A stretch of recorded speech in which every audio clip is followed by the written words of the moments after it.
Le passerelle dei Burci riaperte entro giugno, parola del sindaco di Casier che promette entro una settimana, massimo 10 giorni, al via ai lavori di messa in sicurezza grazie a una ditta sponsor che stanzierà 15.000 euro. Al più presto una settimana per 3 settimane di lavoro, diciamo che purtroppo prima di fine giugno non saranno riaperte. Intervento tampone che non risolve il problema della manutenzione del degrado presente lungo i Burci, per la cui messa a norma servono almeno altri 200.000 euro. Tra 3 mesi si è punti a capo. Il grido d'allarme di associazioni ambientaliste di tutela del paesaggio è diventato motivo di bagarre politica, con 12 consiglieri del Parco del Sile che con un esposto inviato anche in regione attaccano altri 2 consiglieri del medesimo ente, accusandoli di presunta ineleggibilità, di fatto di incompetenza. L'esposto contro Pizzolone Sartorato è come denunciare Al Capone perché evadeva le tasse.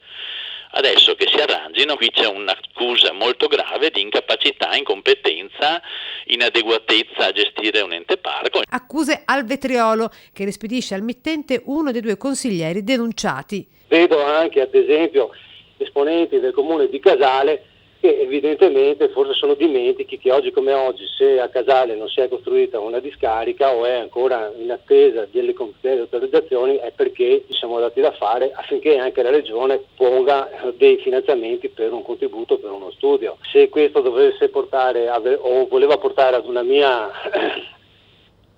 dimissioni, siamo molto distanti.